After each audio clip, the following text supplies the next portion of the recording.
But they also have Jay Hump, who was a 7-footer, 7'1" guy last year, who came off the bench. And because they were so strong inside, he didn't really play that much, but he had his moments, and he can hit the three-pointer. He's a stretch four, even though he's 7'1". And they've been working on him getting bigger and stronger. And then they have this recruit that came in from up here in the Raleigh-Durham area that I'm very familiar with. His name's Caden Shedrick. And he's one of those guys that blossomed late because he grew like one of those guys that grew 6-8 inches from his freshman year to his junior year. So now he played his senior year of high school at Holly Springs. That's a suburb here in Raleigh at 6'11". But they say his doctor tells him he's going to grow to 7 feet, and I guess he has a 7'4" wingspan. So now you're looking at Virginia, who's always been kind of a guard-oriented team, working the clock and stuff like that. They're looking at playing 2 7-footers at the same time. And they're going to be a lot stronger on the glass than they have been in the past.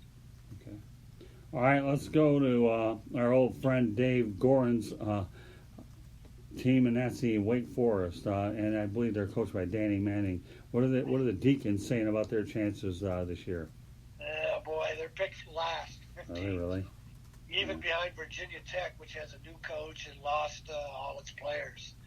So Danny, it was real close to him not being retained. I guess part of the reason he got retained is he's got a pretty big buyout. But they kept him back. The biggest thing they got going for him this year is Brandon Childress is back for his senior year as a guard. And then the other player that Danny brought to Charlotte for the ACC Media Day was another guard named Adrian White. But yeah, I don't think much it's going to be hard to expect much out of Wake Forest this year. Are there any sleeper teams that you think could come out and make a little bit of noise, Tom? The team that people are talking about was Notre Dame. And the reason being, they were just ravaged by injuries last year. So a lot of young guys that weren't necessarily able to play with Duke and North Carolina got a lot of experience. So like I mentioned earlier, John Moody was a third-team All-AAC pick, and he's back for his senior year. And they have a guy named Jawan Durham, and a pretty good recruiting class coming in. Let's see, Notre Dame was picked 7th, but they tend to play really. They tend to have a strong ACC team, and so they might be a good pick as a sleeper. Another one is NC State with Kevin Keats. He's an excellent coach, and he's kind of had to deal with a lot of roster turnover. They had their NCAA scandal with Dennis Smith taking money from Adidas, and he's had to play with a thin roster the last couple of years. So he thinks things are settling down more. He's got 7 returning players, which is more than he's ever had. C.J. Bryce is a guard. He's a good three-point shooter and can play inside a little bit, too. He's a guard, small forward.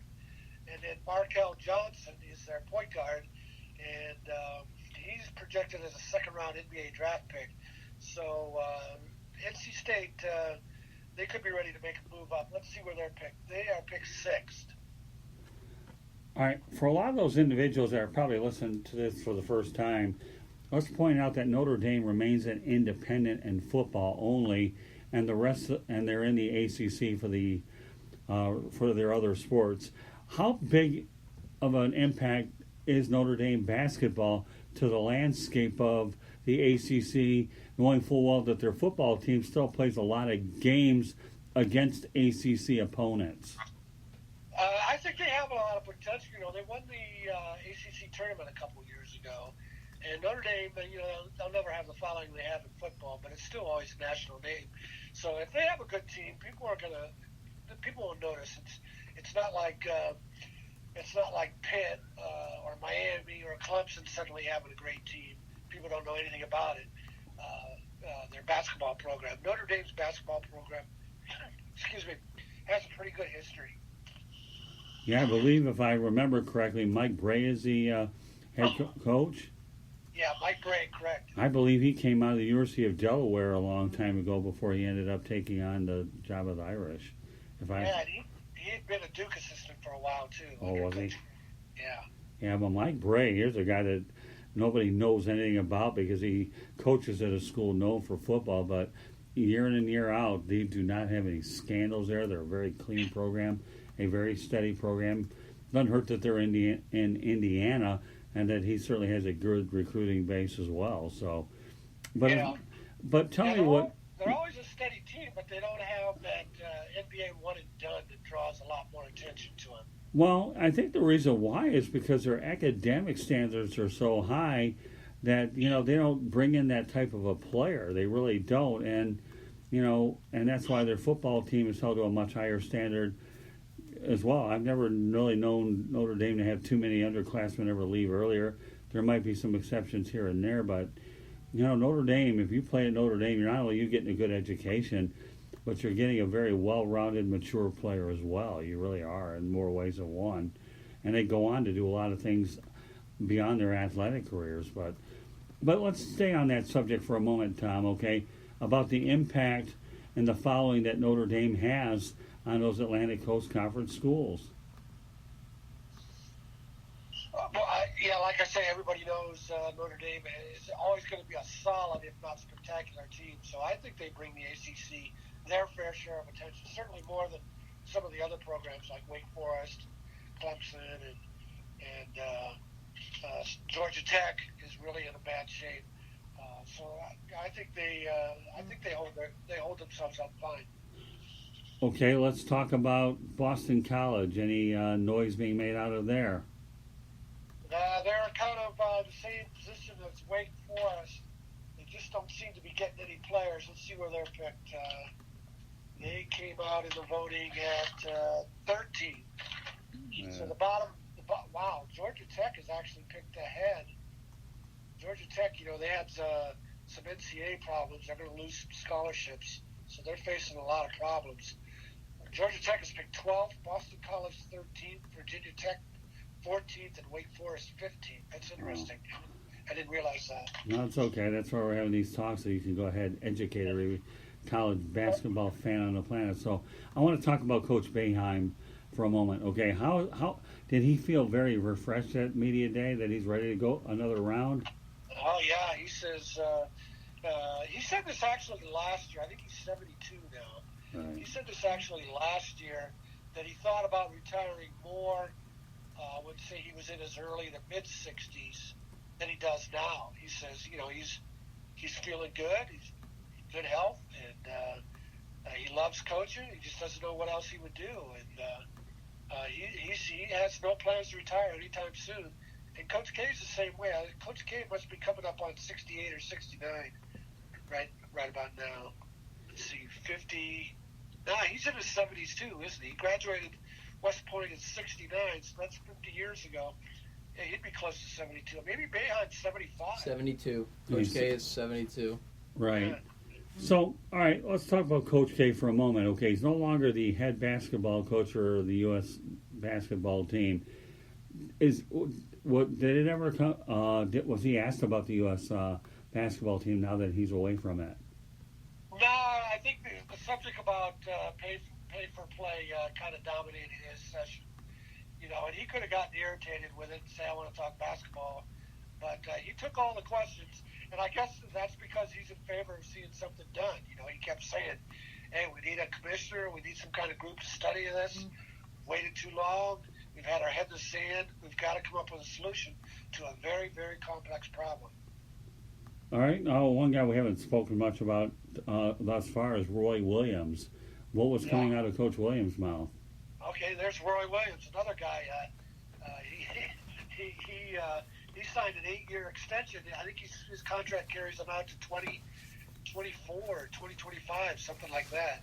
So he just loves coaching. He's not going anywhere. North Carolina will be good again. They are picked second. And North Carolina, they have a really strong recruiting class coming in, led by Cole Anthony, a point guard. They only have one starter back, and that's Garrison Brooks. But he's a good one to have because he's a 6'9", 235 power forward, very good on defense, very good team player. And this guy, they lost Cody White, a one-and-done point guard who had a great year for them. But now they have another one-and-done point guard coming in, Cole Anthony, I believe was the McDonald's All-American Player of the Year, or if not McDonald's, one of the other All-Star teams. But he's the son of Greg Anthony, the old UNLV player, played in the NBA a long time, and also been on TV for a long time. And he's supposed to be just really, really, really special. All right, and we'll get you out of here on this one note, okay, for a lot of ACC basketball fans and Big Ten. How do you like the ACC Big Ten Challenge? I think it's a great idea. It gives extra interest. People, gosh, November 5th, they're starting to play the first game.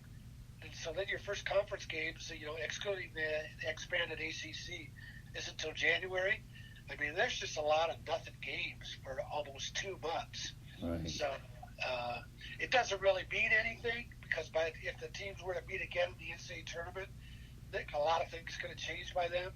But it's good. It's good marketing, I guess. And that's all it is. Well, against two conferences that have won quite a few national championships, or as they call in football, the Power of Five, without a doubt. I mean, yeah, you're right. And again, as much as I hate to say this, I know a lot of the coaches have a lot of great wins, but when you look at some of the early season wins that they get, I almost kind of wonder, even though you can't put an asterisk next to some of those wins, sometimes you almost want to think that you can a little bit. But again, because you don't have that sort of thing in a lot of the major sports, you know what I mean? That but again, we're talking college athletics compared to the pros. But I don't know. I don't put a lot of stock in a lot of these early wins for a lot of these legendary coaches. But the one thing I will say about college basketball, even more so than college football, is the amount of great coaches you have around the country. To me, is pretty amazing. So, is there anything else you want to add about ACC basketball? Coach K and Roy Williams have been around for a long time, and they have such a great legacy. Thank God they didn't go to the NBA and cut in half their college career. And a good comparison for that is Leonard Hamilton.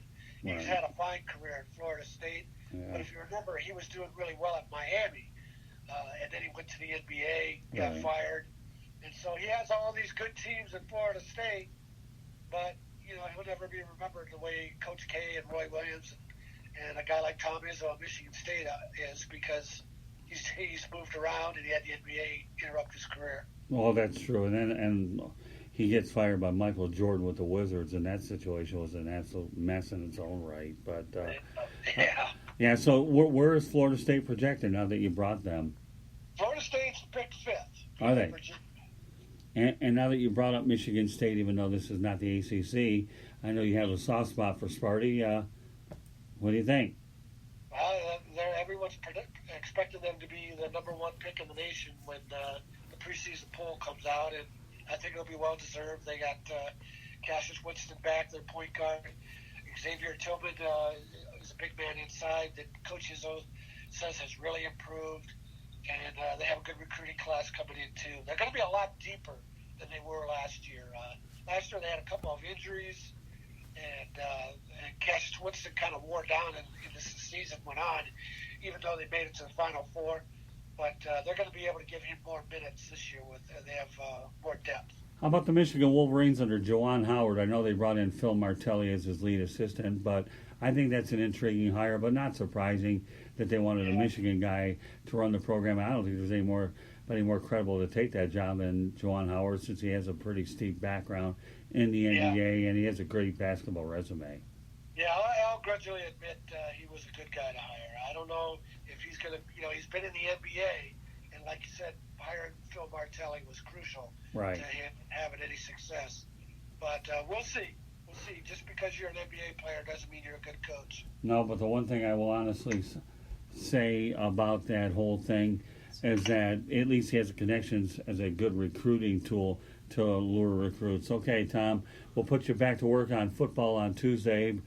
But I'm glad that you were able to cover ACC Basketball Media Day. I think that's certainly one of the premier conferences in the country, and I hope that a lot of our listeners here will definitely be able to go out there and learn from your expertise on the subject. It's hard to believe that the year's gone by so fast that we will be talking NCAA hoops before long.